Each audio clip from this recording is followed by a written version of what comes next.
In terms of business, right, if you can imagine a triangle, right, business is all about three things. It's only really about three things. And I call it the three R's of business. Revenue at the top. So business is about revenue, but also risk. You have to manage the risk. And then the third part is reputation. So a business is all about risk, revenue, and reputation. Welcome to another episode of the peopleHum interview series. I'm your host Sumita Mariam, and let's begin with a quick introduction of peopleHum. peopleHum is an end-to-end, one-view integrated human capital management automation platform, the winner of the 2019 Global Cody Award for HCM that is specifically built for crafted employee experiences and the future of work. We run the peopleHum blog and video channel, which receives upwards of 200,000 visitors a year, and publish around 2 interviews with well-known names globally every month. And now for our guest, Simon Haigh is the CEO of the Haigh Institute. He's a growth strategist and a leadership coach. His areas of expertise also include mindset and brand advisor coaching. He's a highly sought after keynote speaker and also the author of 3 Amazon 5-star books. We are so happy to have him with us today. Welcome, Simon. We are so happy to have you with us. Thank you, and it's great to be here. It's a real privilege. It's great to meet you. Thank you. It's absolutely a pleasure, Simon.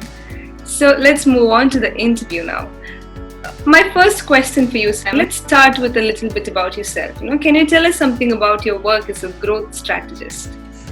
Yes. So thanks for that. So I've spent 26 years. I've lived in 5 countries and I've worked across different industries. And I've been fortunate enough. I've written 3 books around contracts and about deal making. And I've also run my own business. I've also been an entrepreneur. I'm also a coach and consultant to others. So the thread that's gone through my entire career has been the whole area of growth.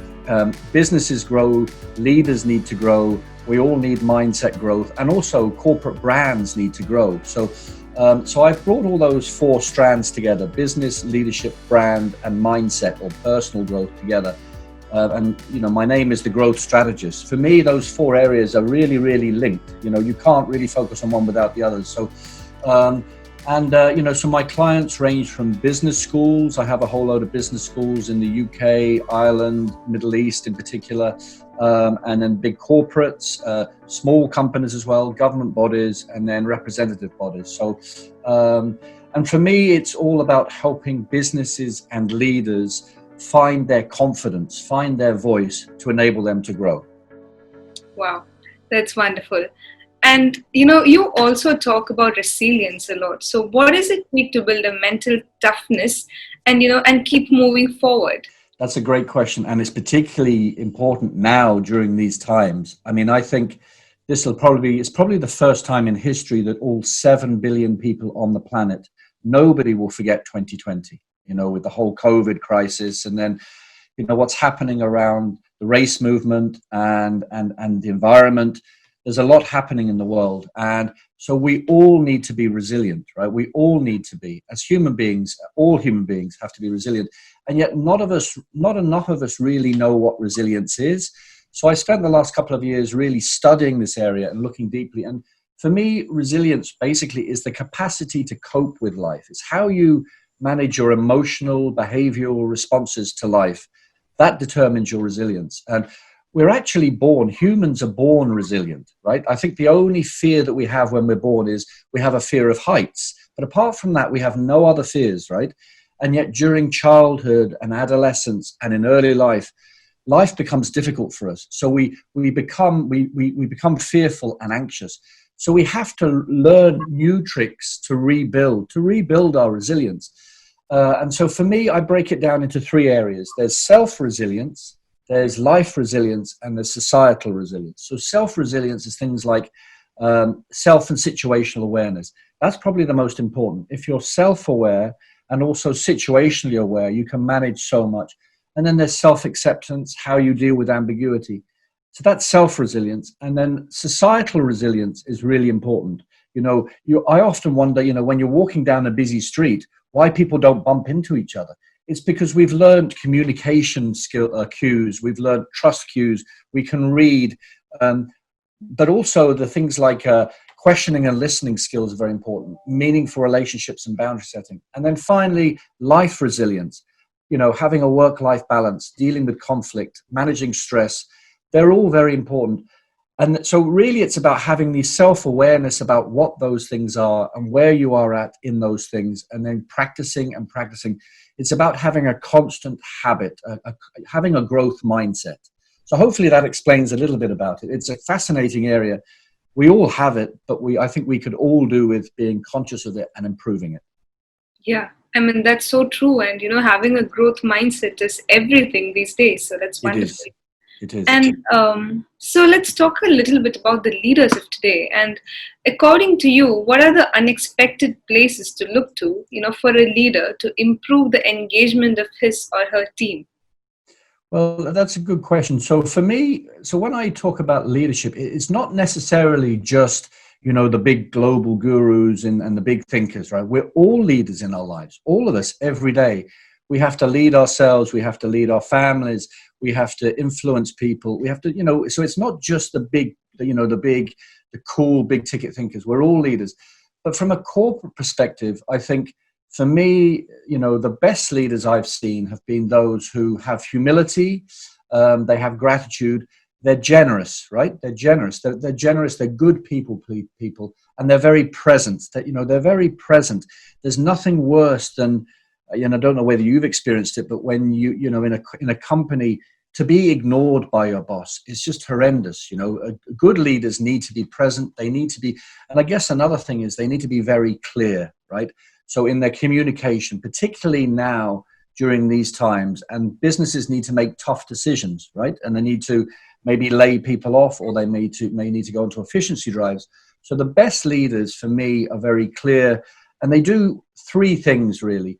They're compassionate, they're calm, but at the same time they're courageous. And I think, and I give one example of a great leader. I worked for an American tech company called Xilinx, and the CEO there was a Belgian guy called Wim Rolans, a lovely man, and he had very little arrogance, was very humble, and instead of sitting in this big flash corner office, he would rotate his desk around the campus in Silicon Valley to be with the staff.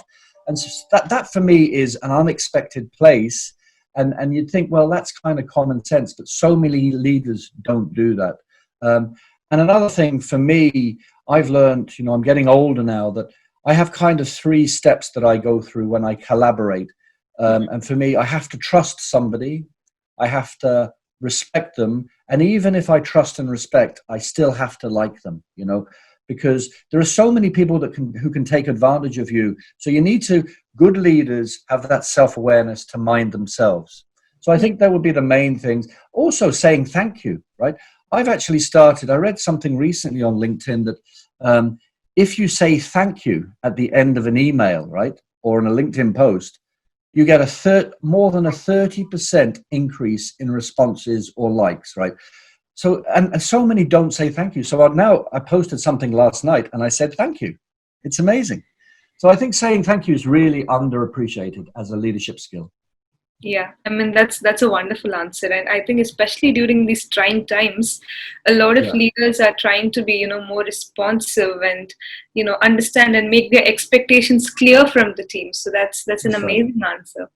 So you're also an expert of deal making and deal closing, right? So what are the key elements of closing a deal? Especially at these times, we would like our audience to get a hint of, how to do it virtually.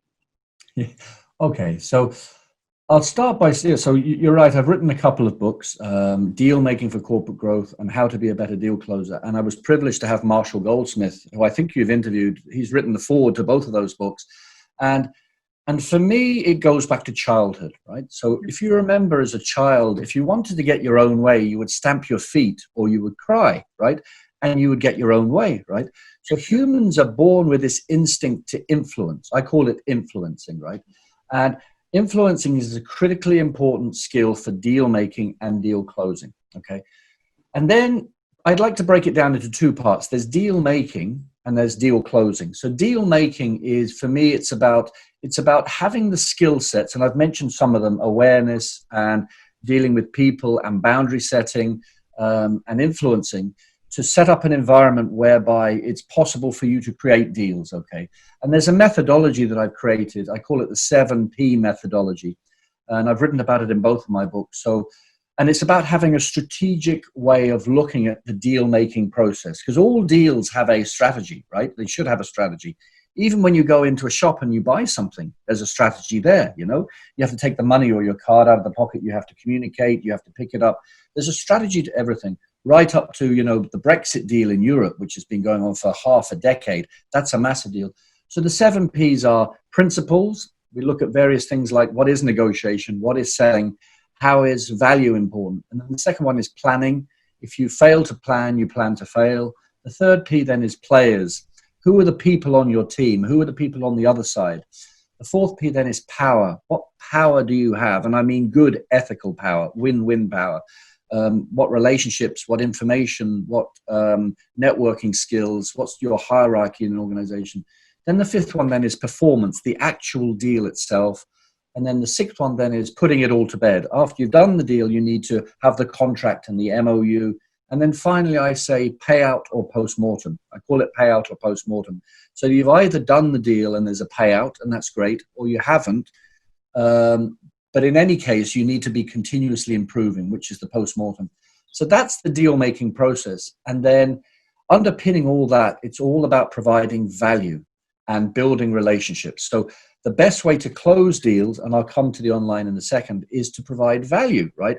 People are kind of over the old school salespeople who just ring you and said, will you buy something? Those days have gone, right? It's about how can I help you? How can I help you, right? How can I provide you value? And if I can't genuinely help you, then I should be confident enough to say, well, I know somebody who can, you know? And yet so many salespeople don't do that because they're lacking that self-confidence. So then closing, there are all sorts of skills you can use to close. Storytelling is a really important part of closing. I don't know whether you know, but the London School of Business did a survey, and I think between 5%, the effectiveness of using numbers to close deals is only 5 to 10%. Then if you use visuals, it's about 20 to 25%. But if you tell a story, and a true, honest story about why you're selling and how this can impact, you know, the buyer, and that can be up to about 80% success rate. So use stories. It's harder online because we're human beings, right? And it takes about between 4 and 11 seconds to build a rapport with somebody face to face. And 93% of our communication is through body language, it's not the spoken word. So it's harder online. But finally, to really directly answer your question, there are a whole bunch of things you can do online. You can use different technologies for different stages in the process. So for example, in an early stage, if you're building that rapport, the deal-making rapport, you can use video conferencing calls like this because there is a rapport. We're looking at each other face to face. And then if you need to make a quick point, you can use WhatsApp or social media or text. If you need to share big documents, you can use file sharing apps. You can use, you know, social media if you need to. But don't forget, if there's something urgent, you can still pick up the phone, you know. So there's a whole, I think we need to think of technology as a tool. It's not a final solution, right? It's a tool that we can use to assist us as we go through each stage of the deal closing process. So hopefully that helps a bit. Yeah, I mean, that's a wonderful answer. That covers all aspects of it. And I had a chance to interview Mr. Warren Whitlock, and even he had a lot to tell about storytelling. And whenever we talk to, you know, leadership coaches or, you know, HR influencers or, you know, leaders such as you, everyone has something to say about storytelling. And I think storytelling is universal, and it's such a powerful tool too. So that's wonderful. It is. And it's because people are interested in people and how they've got to where they are today. We're all human beings, so we want, ultimately we're all connected. So we're all interested in each other. And then conversely, we love it when people ask us questions. Human beings love to be asked questions and to be taken note of. And also, you can use somebody's name, right? But don't use it too much. So there's a fine balance. If you say Simon too much, it sounds a bit robotic. Whereas if you just said, thank you, Simon, at the end, you don't forget that. It touches your soul, you know? Yeah, that's so true. So, just to kind of wrap up the interview process, if you have any last sound bites that you would like to leave our audience. Okay, so for me, in terms of business, right, if you can imagine a triangle, right, business is all about three things. It's only really about three things. And I call it the three R's of business. Revenue at the top. So business is about revenue, but also risk. You have to manage the risk. And then the third part is reputation. So a business is all about risk, revenue, and reputation. Okay.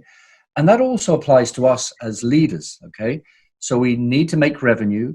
We need to manage the risk. So we need to build pipeline of work. We need to make sure enough's coming in. We need to manage our reputation. For us as leaders, it's all about our reputation. It's very hard to build your reputation, but it can fall very quickly. So that's the triangle of business success. And then below that, if you can imagine four pillars, a bit like Roman pillars, right? Holding up that triangle. And those four pillars are the four pillars of growth that I've mentioned. So brand, business, leadership, and personal growth. So that's the way I like to look at it. And I guess really just to summarize, for me, growth isn't just about external growth. Okay, external growth is good. So money is important and possessions are important. But external growth is finite, right? You can only ever sleep in one bed. You can only ever drive one car at a time, okay? Whereas internal growth, and this is the mindset side of things, internal growth through mindfulness and through meditation and through self-awareness and through healthy eating and exercise, that's infinite. Inner growth is infinite. There's no end to it. There's no end to our soul. There's no end. And so I think my hope is that coming out of this crisis, I call it a circuit breaker for humankind. I have a real hope for the younger generation. I think the younger generation, I've written a book, written articles about Generation Y and Z. I do think that the younger generation, and you're definitely younger than me, is more open-minded. It's more socially conscious. It's more sexually aware. It's more environmentally aware. It's more tolerant than older generations. And I think I have great hope. I think once, I'm not going to mention names, but once we get some of the old leaders out of the way today, I have great hope for the future, because I think the younger generation is more about that inner growth than outer growth. That's wonderful. Thank you so much for your time today, Simon. I really wish, our audience who watch this, they get that, that they get that feeling inside them to have a growth mindset and grow for themselves. It's wonderful. And Thank I you. really had a very good time talking to you, conversing with you, and you imparted a lot of knowledge to me and our audience. Thank you so much for that. I will definitely keep in touch with you and have a great day ahead of you. Thank you. I look forward to it, and keep in touch, please. Thank you. Bye-bye. Thank you. Bye-bye. Bye. Bye.